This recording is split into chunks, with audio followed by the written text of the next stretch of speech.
Good afternoon, guys. Today it is Wednesday, the 20th of July, 12:58 PM. Welcome to the High Man podcast, hosted by myself, Caleb, and Peter. Welcome. It's good to be here. Good to be starting the podcast today. Yeah, It's our first official episode. We had a prototype run on Saturday night after but we'll get into that later.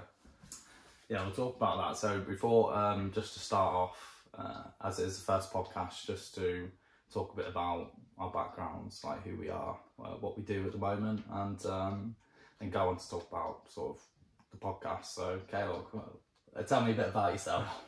So my name's Caleb Wellens, currently 21 years old, studying business management and law at Manchester Metropolitan University. We'll be going into my third year and final year in September, and then that will close a chapter of my life when the university finishes. Grew up a few miles away from Leamington, but my whole life's been based in Leamington. Got some family from Ireland that I'll go to visit yearly.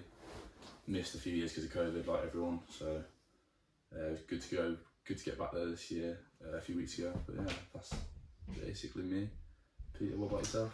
Well, my name's Peter Hines. I'm 21, same as Caleb, and I'm going into my fourth year at the University of Leeds. Like Caleb, we both grew up in and around Leamington, really. We met at school back in year 7, so that's what brought us together. About 10 years ago. Probably like 9 years ago now. Yeah, it would have been like 12, I think, wouldn't we? Yeah, something like that. So yeah, about 9 years ago. Yeah, 12 years old we met, became good friends year 9, and then best friends, like 17, 18?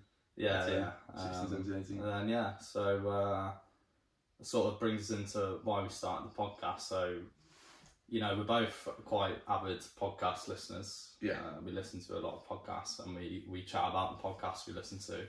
And I think we always have great conversations about things. Sorry about that, guys. This is the first podcast, so we're having a couple of technical difficulties, but yeah, it's alright. But yeah. Anyway, so yeah, I was saying we have good conversations and stuff, and so yeah, welcome on a podcast, and it's quite good fun, isn't it? Yeah. Probably maybe good listening as well. So hopefully good listening. We'll see. Definitely good chatting. Yeah, definitely.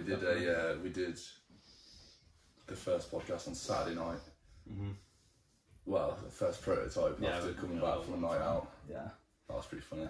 Yeah, it was a good one. It was a bit, you know, maybe we were a bit too intoxicated, one might say, to really whack that out there as the first one. Yeah, but you know, maybe that's something we'll do. 10th anniversary or something. Bit of a funner episode sometimes. Occasionally we'll have a bit of a drunk one.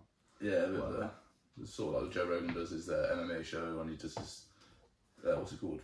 Save Our Parks with Ari Shafir, Mark Normand, and Shane Gillis. He has those three. Oh, they're pretty funny. He has those three guests on, and himself obviously. And when they do it, they just get fucked. Just chat shit. So we'll be mixing up sort of what the episodes are like a little bit. But yeah, so the podcast name is the Higher Man Podcast, which is a name we came up with the other night, and I'll explain to you the background of why I came up with it and sort of the things that I think it speaks to maybe what we want the podcast to be about, and like what we strive to be in ourselves. So the idea is from Nietzsche. He's the one that made the term the higher man. I think it's originally the Übermensch, because he's German, so that's like, I probably butchered that pronunciation. Übermank. The Übermank. I don't know either. We'll get roasted by if we have any. Sorry to our German fans there. But yeah, so basically what I was explaining to you the other night, I've actually, because we were going to talk about it today, I've looked a bit more into it. But then, so basically Nietzsche came up with this idea of the higher man. Basically, he has this really famous saying, like, God is dead. Yeah. And that sort of alludes to the fact that in the development of the scientific methods and in everyone becoming very rational in their thinking and sort of viewing the objective world as what is real and what is true, that it sort of discredited a lot of the religious ideas that previously people relied upon. Yeah. And It was the whole state really, wasn't it? gave sort of meaning to their lives. But that actually wasn't the only thing, because Nietzsche was quite a big critic of Christianity. For I think it's maybe a bit complicated why, but I gathered that the reason why was sort of that it promotes weakness as being like morality, so it's morally virtuous to be weak. So sort of for example, an easy example of that would be people might say they follow laws because they're a moral person when really they're just afraid of the consequence, so it's cowardice. So I think that's one element to it. I think there's other elements he doesn't like. It sort of leads into so he sort of identified two different types of people given those circumstances. So the first type of people you have are people with in the herd, he calls it, or they have herd morality, which is basically people who is within that there's a couple of different types, but it basically comes down to people who spend their life pursuing comfort and entertainment and indulgence, just the sort of typical way a lot of people live their lives.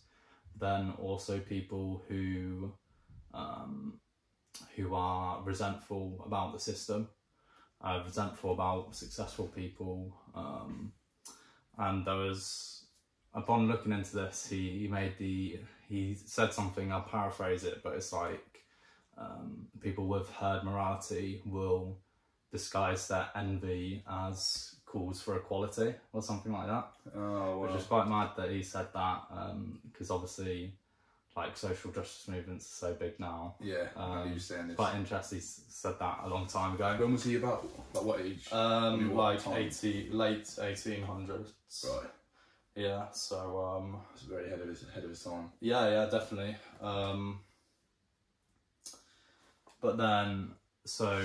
But what underlies both of those is nihilism, because with Christianity, even though that people would have this herd mindset and this group, they're just following the crowd type of thing. Yeah.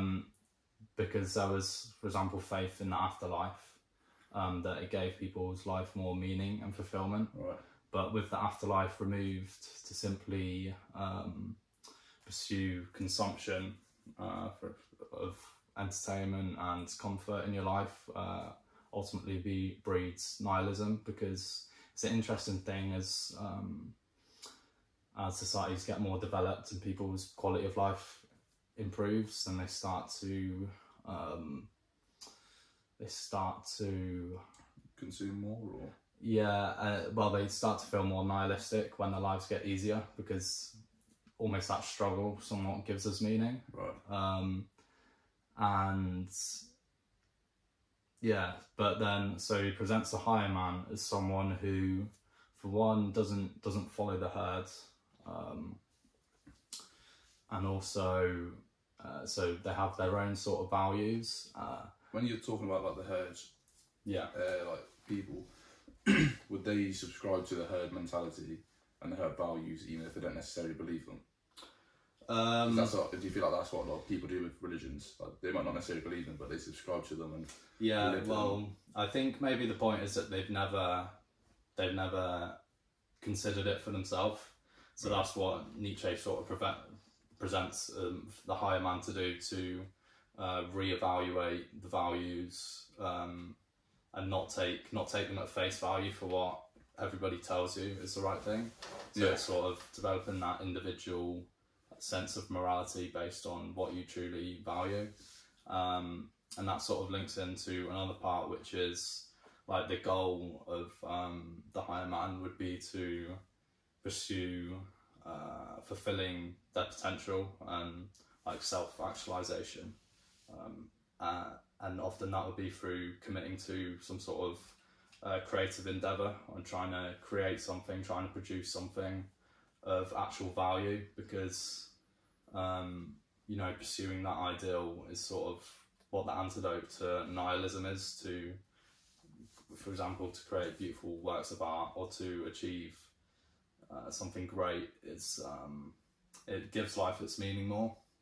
Whereas, especially the type of people, the herd mentality, who are resentful about things, will try and degrade achievements and throw them off. For example, they'll dispute rich people as simply being the oppressor, and they'll somehow adopt this victim mindset and think that that makes them moral. But yeah, Nietzsche was a big critic of Marxism as well, which sort of relates to these ideas. But yeah, effectively, so the higher man, someone that aims to be the best possible they can, and also I liked the element of them sort of dedicating to create something of value, because I feel like that's maybe what we're trying to do with the podcast, to create something of value. Yeah, maybe not necessarily for millions of listeners, but I think at least for first and foremost for ourselves. Yeah, definitely. Something that I think every episode will be something we can enjoy and hopefully learn something more off each other and about ourselves. Yeah, 100%. So yeah, that's the higher man name really. And a different aspect of it which makes me like the name is, so you have a lot of I feel this tension sometimes when I think about like who I want to be. You see a lot of people on the internet or preaching like being a high value man. I don't know if you've come across those sort of people. Everyone's heard about that.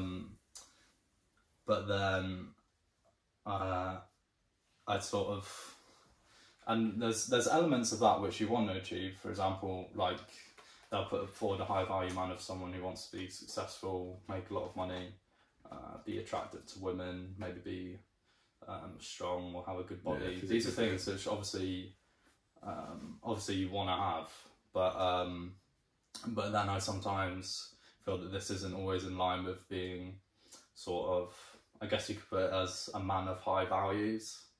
Would be a different. I just came up with that now actually, as a way of putting it. But which would sort of be following the advice of like ancient philosophers on how to live a good life. Yeah. Sort of trying to combine that to see how as a man we can live good lives in the modern day. Yeah, so it's got both those elements in there. And then the other thing I liked about the name was sort of being high, not necessarily in drugs, but high in life, sort of, which alludes to maybe the entertainment value that the podcast will have. I'm sure we can do an episode on so maybe hopefully it's a positive thing, hopefully it's enjoyable for both of us and the listeners. Yeah. So yeah, that's what I've got to say about the name. No, I'm surprised when you brought it up on Saturday, but very pleased at the same time. Yeah. When you said it initially, I was like, is he just saying that because we're a little bit intoxicated at the moment? And then you explained the whole Nietzsche definition behind it, and and there's a few different elements to it. I think especially in the last few years, I've been very active against subscribing to like group mentality. Yeah. Like, I just hate the idea that these big groups in the world, no matter where they are on the spectrum, just have this power over people and make them subscribe to what they believe. Mm-hmm. And you want to evaluate every single different situation in every single different context, so that you can create your own hierarchy of values and not subscribe to this herd mentality. So this idea of the higher man and producing your own morals. I mean, you just explained it perfectly there, creating, rather than, subscribing to the values that other people force upon you, to actually consider things yourself, and as you put it, create your own hierarchy of values and sort of live your life in a good way. And I'm sure there must be some fundamental crossovers between maybe what is put forward by other people and what you should actually do. Like, there's probably some good in that. Yeah. But at the same time, you shouldn't blindly follow it. You should consider things yourself. No. And try to live in a way which is true to you, I guess. Yeah, like there's always this idea that you can fulfill the purpose of being like a father, or fulfill the purpose of being a good businessman or whatever. Mm-hmm. But that fulfillment is only truly valuable if it's self-fulfillment. Yeah. And you need to have that self-fulfillment based on you doing what you believe, not just doing what someone else believes. Yeah, yeah. You need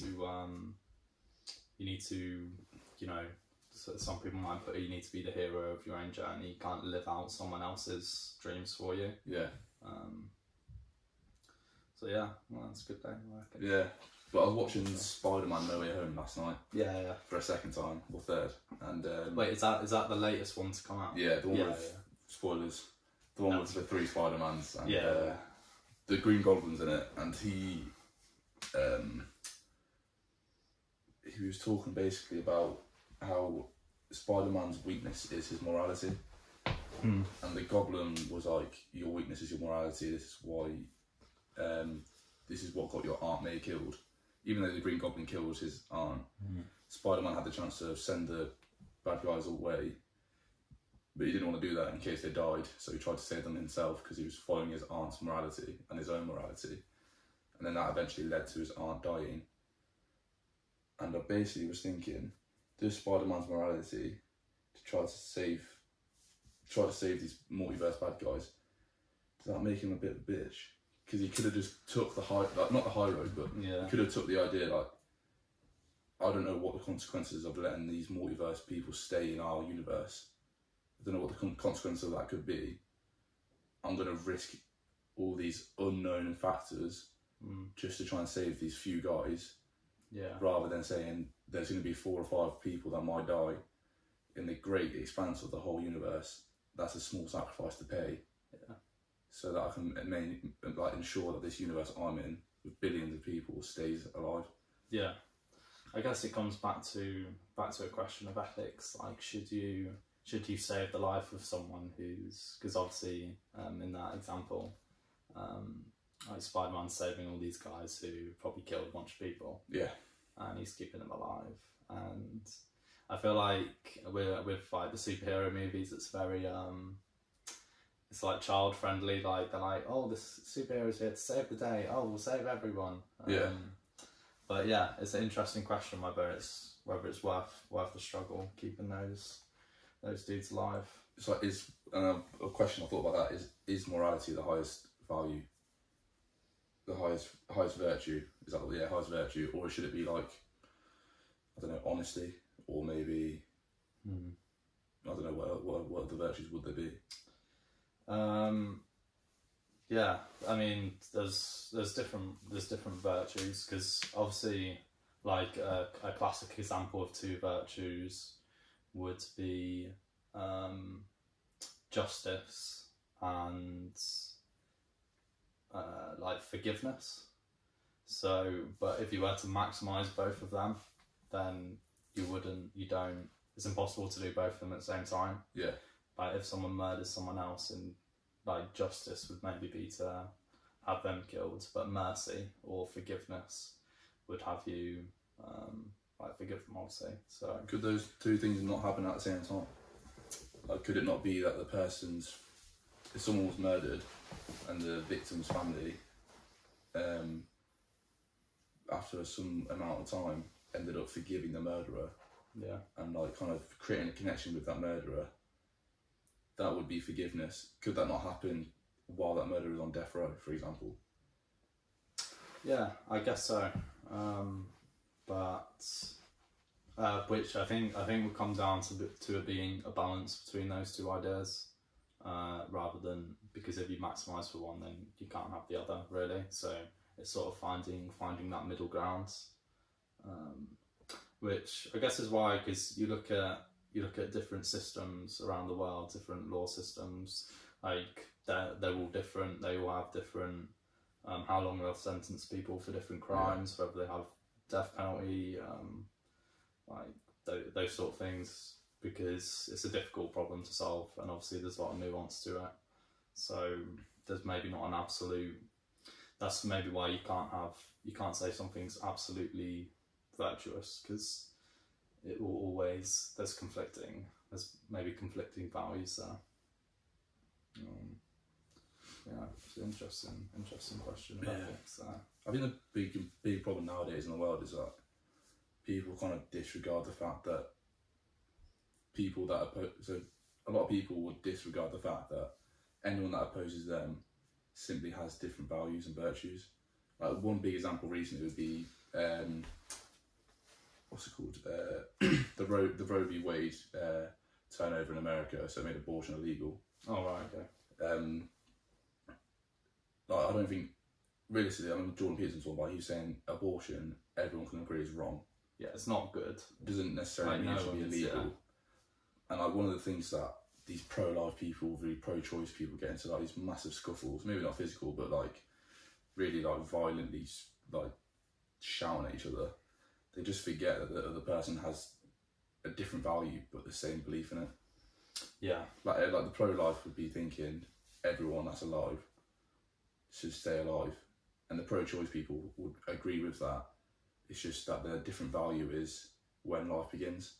Yeah. And it's not necessarily to say that one of them is right and one of them is wrong, because is there realistically a time when life begins? Yeah. Do we know when that is? Yeah, that's an interesting one, because there's a specific problem, but you could argue that both of them are doing their best to exercise like the virtue of compassion. Yeah. You might say. But it's an interesting thing, because you think about specific issues, then there's a lot of nuance to them. It's hard to make absolute decisions, but I think that is some fundamental values that exist, because some people, it's called like moral relativism. For right. People who believe that is actually no true morals, and that you can do anything, and that only morals are like socially enforced, so they don't actually exist. So those people would argue that like. So would that mean they could just do anything and get away with it? Yeah, and they could say, oh, these values are only. But you can obviously see that is wrong. Anyone who is, I think anyone who has sense about them. Anyone who has common sense realises that that's wrong. But that's sort of the idea that underpins nihilism. I think maybe one of the definitions of nihilism is the belief that there are no actual values. So moral relativism comes in directly with that. But this is one of the things Jordan Peterson talks about. I think that you realise that way of thinking is wrong, because if you act out that no values exist and you can do whatever you want and it doesn't matter either way, then your life gets worse and the lives of other people gets worse. Yeah. So the fact that your proposition makes things worse means that it's wrong in some fundamental way. I mean, that kind of almost alludes to the fact of like freedom v security. Like, we give up a lot of freedoms for the sense of security, but does that make us more free? Like, we give up, like in terms of the morals and virtues, you give up the idea that nothing is a moral or virtue. You give up that freedom for the security of most people believing that killing is wrong, so you're not going to get killed on the street. And it comes down to like security and freedom. Like, we allow the government to have all these CCTV operations around the UK. Not really a thing you really want to have, but in terms of that takes away our freedom of privacy, but it definitely gives us the freedom to be able to walk down the street without the fear of loads of terrorists or someone bombing the street. Yeah, it's 100% a difficult moral issue, because when you take away someone's freedom, it can provide them with more freedom in a way. It's like that's sort of one of the fundamental themes. I think Jordan Peterson talks about the relationship between chaos and order, and because I think a lot of what is pushed in the modern world is freedoms. Like, everyone needs rights, everyone needs to be able to do all this. But he talks about how like responsibility is inevitably tied into that, because your rights is someone else's responsibility to provide. But by taking up responsibility, you're sacrificing freedom, but you're also giving your life meaning. So it probably maybe works better for people who decide to sacrifice the freedom and responsibility. But it's a sacrifice, and it can be difficult to make if there are no immediate ramifications for being completely free. But yeah, it's the same with if you've got a child. This is an easy example. Like you can, if you discipline them and you're able to, they do what they're told. So if you see them doing something wrong, like if they're running out onto the road or something, and you say no, stop, come back, and they do it, you're taking away their freedom to do whatever you want, because you can tell them what to do. But that also gives them the freedom to do things safely, because otherwise they will just run out onto the road and get hit by a car. If they don't have the discipline to adhere to respond to their parents, then they don't have the freedom to live a safe to explore safely, really, for a child. And obviously long term it links into how they'll develop and grow up. But so that's a different example of that sort of tension. It's an interesting point. I mean, how much freedom should people give up though? I mean, what matters more, individual freedom or like community freedom? Was that the word would you use? No, I understand. Yeah, I understand what you're saying, because in the Western, I feel like the Western world is built upon individual freedom. Like the individual freedom and fundamentally like the sovereignty of the individual. Yeah. Like the value of the individual, and that every individual should be granted certain rights, which I think fundamentally comes from a Christian belief that everyone's created in the image of God. Thinking about the Enlightenment. Do you think that really influenced the constitutional writing, the writing of the Constitution? Yeah, 100%, because it's fundamentally built upon the individual. Whereas you look at different cultures, China, for example, is completely different. They collectivisation. They're a lot more collectivist. That's the word, collectivist. Yeah. I listened to a great podcast on a guy explaining. He was explaining like I can't remember what his name was, but he was talking about like how China is this massive superpower, and he almost like he rationalised why China's not as bad as it seems. Like they give up individual people's rights for the greater good. For the greater good of the whole country. So, And I was still like China's still a bit fucked, but does it mean it comes down to values again? It comes down to values. The individual or the collective group, and it's not necessary to say that one's right or wrong. Yeah, I personally go for the individual. I think the individual as well, but that's because we've been raised in this culture. But I do think there's something fundamentally right about like the sovereignty of the individual. But I think the trouble with like any group, like if you're going for value and collectivist and like be doing the things for the greater good, the problem with any group comes back to that Lord Acton quote, like power corrupts and absolute power corrupts absolutely. When you've got any group in the world, there's going to be a person that has to lead that group. And the bigger that group gets, the more power this person has. The more power that person has, the more likely they are to be corrupted. And with that more power, they're going to be able to like do more damage with that corruption. Yeah. So if you're valuing the individual, there's less chance that they're going to be able to be. They'll still be corrupt, probably, or still have the opportunity to be corrupt, but their power is going to be so much less compared to that group leader's power. Yeah. So the corruption damage will be on a smaller scale, I think. Yeah. There's this quote I really like from Alexander Solzhenitsyn, who wrote the Gulag Archipelago. And he was basically like, this was one of the books. It's one of the reasons sort of exposed the Soviet Union for what it was.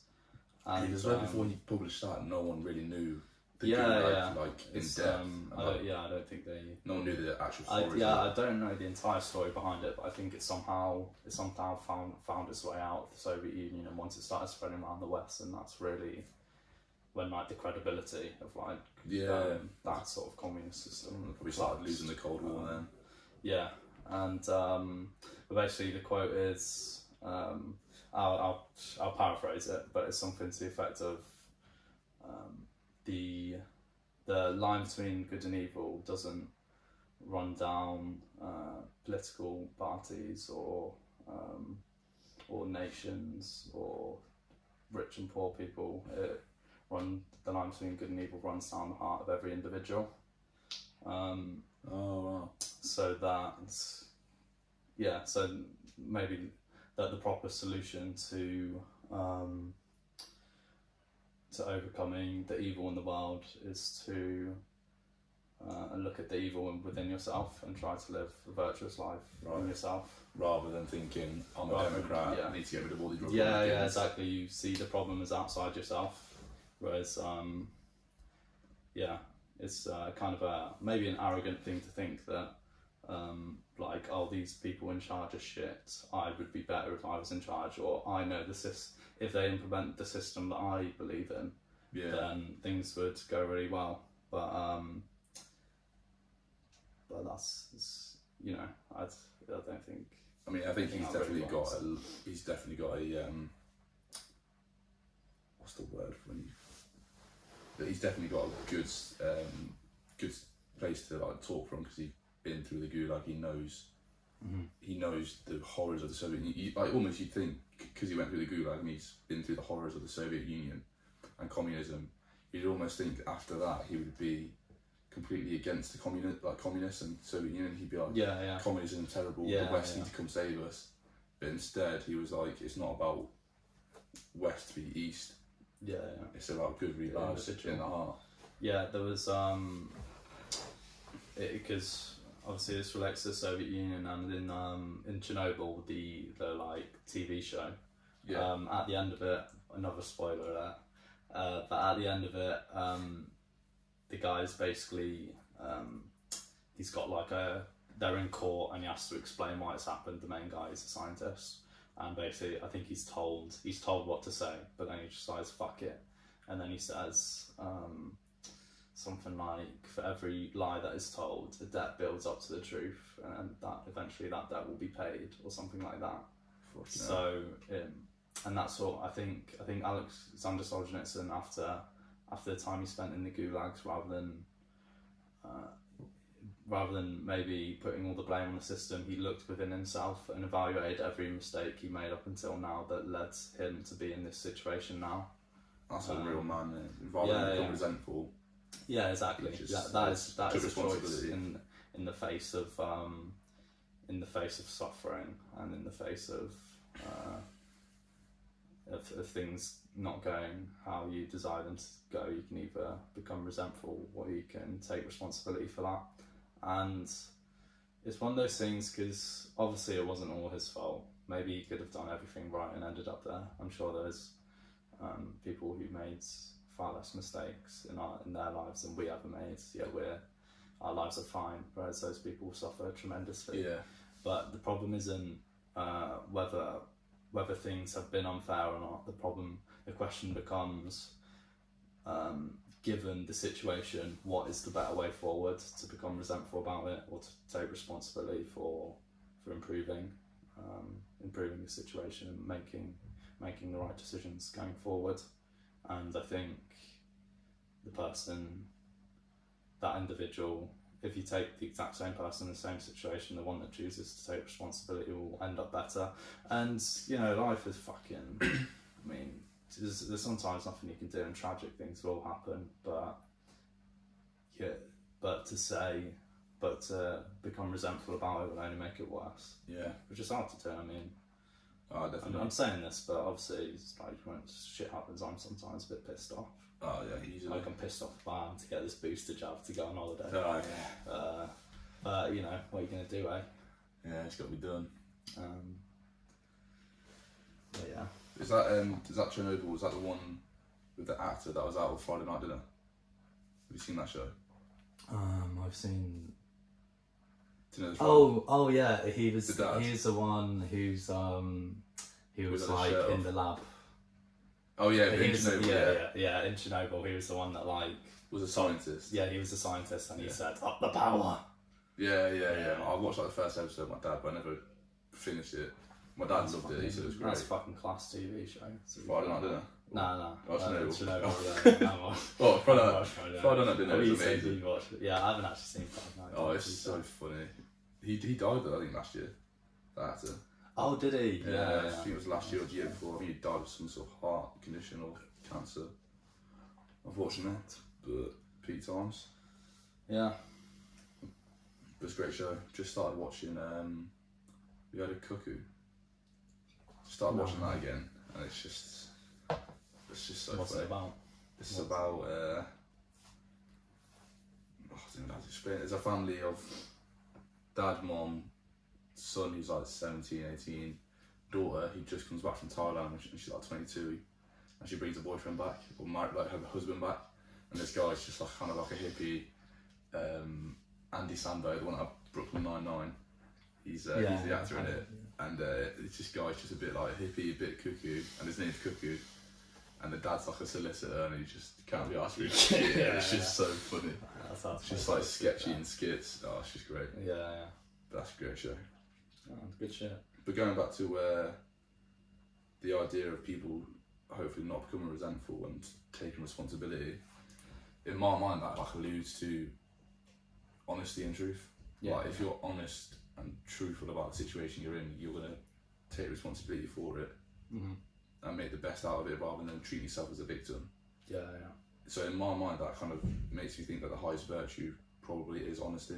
Probably, yeah, probably is truth, because perhaps from truth, that's what all other virtues would come from, because if you're truthful, then you can realise them yourself without having to tell them. If you just follow the truth, then you'll realise what's real and what's true.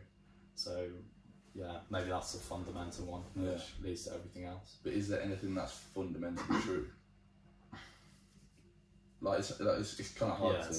It's tough when you start to bring it outside of like the human experience, because like scientifically you can't say that anything's right or wrong. So yeah, it's a bit of a murky thing. Is anything true? Because we're in a subjective world, which is it's hard to make objective statements like that of absolute. Like that sort of statement would be something like you can't prove it. You can never prove it, because I think not in a like scientific sense, but maybe you'd prove it. Like an average sense, maybe. Yeah, or like on average, every human has 2 eyes. Exactly. That's the truth. Yeah, I guess so. And maybe there's exceptions, but the exception, like this is saying, like the exception proves the rule. So the fact that you have to bring up the exception means that the rule is like generally true, something like that. Yeah, that's a good point. But yeah, is anything true? I don't know. Nothing's real, guys. Do what you want. Nah. Yeah, we'll have to. Well, we're going to plan some nice podcast ideas for each episode. Yeah. We'll do different formats probably. Maybe do like some book reviews. Maybe it's gonna be quite hard to read a whole book though. Maybe we'll do like. We'll maybe read a book's summary. Find some nice quotes. There's some books that both of us have read anyway. That's so maybe true, we can just do those. Oh yeah. And over time, it's not as if we have to do a book review every week or something. No, we could that's just one. Choose to read one every now and then. And then do one more intoxicated. That'll be fun. Yeah, occasionally. Get some guests on. Get Sam on the mic. Yeah. Get some guests on. And then just talking about like different ideas. So we talk about Nietzsche and stuff. So maybe we do an episode on Nietzsche's ideas, or go to Marcus Aurelius. Different ideas. Because he's been trying to explore like. Not like a weirdo, but like someone who's like been a antagonist. Like even like Stalin or something. Yeah, like, do an episode on Hitler or something. Yeah. But yeah, because obviously, I feel like with a lot of these things, there are experts on it, and we're just a couple of young guys who just, you know, Trying to explore. maybe quite interested in this stuff. So it won't be a thing of it won't be a thing of trying to like educate on like every single little fact and nuance, but we'll maybe just bring up the ideas and have a discussion about them and try and get some interesting thoughts about them. Yeah, some good listening from it. And then we'll have to do a I don't know what I was going to say. But yeah, so those are some ideas for the episodes. We're basically going to do whatever the fuck we want. Yeah, let's keep it nice and light. Yeah. We'll come up with a logo soon enough. Yeah, get the ball rolling. Yeah. So yeah, was that all on the agenda? I think so. We've got a little list here. Let me have a look. Oh yeah, so what's coming up? We've got something we're both doing this week. This in a few days' time is a jiu-jitsu competition. So we both do Brazilian jiu-jitsu. Well, you don't really train. Pete's been doing it for what, 2 years now? Yeah, like 2. I started a bit before COVID, so in total it's probably going on 3 years now. But I've started training maybe like 2. Yeah, I started last August, September. Been a bit on and off. I haven't trained for the last 2 months. But we've got a competition. Competition on Saturday. Still got to get it done. Yeah, it's going to be fun. What are your thoughts on it? Have you looked at your bracket yet? No, I've not looked at all. I feel like that's when it becomes real in my mind. When I look at the opposing names. Look at the opponent's names. I see how old they are. I see their record. I'm like, shit. Oh, they got a record on there. Yeah, they got. Oh, I'm not looking at that. Yeah, just getting to my head. Because basically, in both my gi and no gi, there's only 3 of us in each division, so I'll just face both of them in both.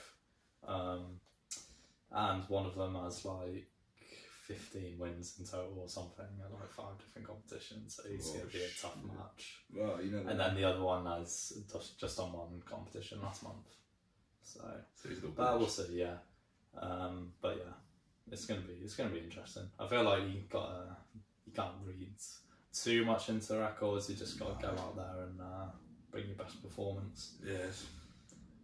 I mean, I was listening to James Nestor, I think his name is, on Joe Rogan. He was there 2020 around June time. But I saw a clip of him on YouTube talking about breathing and talking about the yogis who were breathing. Now this guy could go X amount of time without eating because he slowed his metabolism down through his breathing techniques. Right. But I saw the little clip of this guy talking about it, and then I listened to the podcast. And I wouldn't have really listened to the podcast unless I had Mike talk to me the other day about he's reading a book at the moment called Breath or something. Yeah. I've read a similar book actually called The Oxygen Advantage, which talk about a lot of the same things. Yeah, that might be the one he's reading actually. But he was talking about. I think they're quite similar. Yeah. I was interested in the topic, so I was kind of split between the two. I just got The Oxygen Advantage. But then Joe Rogan was talking about how Hickson Gracie, one of the godfathers of the sport, said everything in jiu-jitsu is breath. So just remember, when you're rolling, just keep your breathing down. Don't be breathing like X. Don't try and increase your breaths per unit. Just decrease them. Try and control it. Yeah. Carbon dioxide in your system is what makes your body absorb oxygen. So when you're breathing loads, you're exhaling too much carbon dioxide. Yeah. So you need to kind of maintain that carbon dioxide through slow breaths and deep breaths. Yeah, that's exactly what the Oxygen Advantage talks about. It talks about you should breathe as light as possible. Then you build up tolerance to carbon dioxide, and it's just great, good for athletic performance, good for health, all of that stuff. So yeah, it's really interesting. I want to explore that book because this guy talks about how it could even cure asthma and allergies. Yeah. I could give you my Oxygen Advantage one, to be fair. A little read of it, yeah. He's I haven't been reading the last few days because I've just been a lazy bastard, but I need to get back into the reading of every day. Yeah. Nearly finished that book Michael gave me called Awareness. It's been amazing, really. What's it about? It's about, I think the guy's from India originally, and he's trained psychologist, clinical psychologist. And the book's basically just about self-awareness. And it's kind of about how, the first few bits are like everything we do is for selfish reasons. There's 3 main selfish reasons. 1, you do something for the pursuit of pleasure for yourself. 2, you do something for the pursuit of pleasure for someone else. So you do something to make someone else happy. Ultimately, making yourself happy, a selfish reason. And I think the third one was we choose to not to do something, but we choose to do something so we don't feel pain, almost. I think that was it, and that's a selfish reason. And it kind of alludes to these other ideas of detachment and like the separation of yourself from the idea of I and the idea of me. Yeah. And that bit like resonated with me, but I haven't actually understood it properly, so I need to reread that specific bit. Yeah, I've heard a lot of people talk about like the illusion of self. Like, Yeah. Like when someone says something about the way you look, like, oh, you've got shit hair, or like, why, like, you got blue hair, they're attacking you, but you don't have to identify with the part of you that's getting attacked. Yeah. So you can detach from it and just live life. It's an interesting one. It's one of those ideas I wouldn't say I've quite like really felt yet. There are moments where I understand it, but I just not really. I don't know. It's hard to wrap your head around, really. Yeah, and to put it into reality of going out and not caring what anybody says. I mean, this kind of gets into the idea of like, I remember I read another book called The 4 Agreements, and one of the agreements was what was it? It was something like don't take anything personally. And I like the idea because it was like basically saying if anyone criticises you, don't take it personally. It realistically comes from them criticising themselves. And then that idea kind of made me think, what happens if there's a necessity for everyone to hear criticisms, because that's the only way they can judge what they're doing is right, because you need other people's ideas of what you're doing. You need other people's judgments to know if what you're doing is right. Yeah, it keeps you like, I guess, socially calibrated in a way. Yeah. There's definitely some value in that, but at the same time that comes back to if you care too much about other people's opinions, then you fall into that herd mentality almost, so you're a slave to the morals that they push on you. Yeah. But I think the thing I've thought about with that was you shouldn't care about the opinions of people you don't want to be like. But if someone criticises you and there's someone that you admire or you'd like to be like, or you respect what they've achieved, and you want to be more like them, then their criticisms are likely to have a bigger impact. Yeah. But then they can sometimes be wrong. Like, let's say you've got a person like, imagine your dad's Jocko Willink. Like, you'd want to be like him because he's just so successful and he's disciplined. Yeah. But if he's having a shitty day, he's bare angry, and he says something like, oh, you should just fucking give up wrestling if you do the wrestling, which all his kids definitely do. Yeah. Should you not take that personally, or should you take that personally? Because he's a person you admire and trust. Yeah. But in the first of all, I don't think Jocko would say that, but I think if someone you said, you have to have a think about whether the values that you've believed them to have aren't accurate, so they actually believe things that you don't actually want to be like, or there's some values they have that you don't want to hold up yourself, or you need to have a think like, oh, is this coming from actual, but you need to give it its consideration, the criticism. Yeah. But yeah, it's an interesting one. But yeah, I don't think Jocko would ever say that. But yeah, I understand the example there. Yeah. Should we wrap it up? Yeah, I think we'll wrap it up. It's currently 1:48, Wednesday, 20th of July. It's cloudy, still quite warm. I think it's like 24 degrees today. Yeah, compared to yesterday, it was 39 degrees Celsius for you empirical. Well, I guess you are imperial as well at the same time. Bloody hell. Joking. Yeah, so it's been a great first podcast. Hope you guys have enjoyed listening to it. We've definitely got some things to improve on, I think, but we'll get into it. The first one's always, the first one's the first one. Happy we've actually started. Onwards and upwards from here. Yeah, we'll start with something. Buzz Lightyear. I suppose that movie's out soon, isn't it? What movie? Lightyear. Buzz Lightyear. I don't know. Oh. Is it? He's getting his own movie now. Do you not see the? Oh mate, it was really weird when they did. We're getting. Okay. We'll talk about it off the show. Yeah. Right, anyway. Cheers, guys. Cheers, thank you. I hope you enjoyed the High Man podcast. We'll see you next time. Like, subscribe, follow our social media. Link We'll to our Patreon at the sort bottom. all this. We'll sort out all this shit. We haven't actually made it. Yeah, we'll do this behind the scenes work and get this uploaded. Yeah. All right. Catch you in a bit. See you later.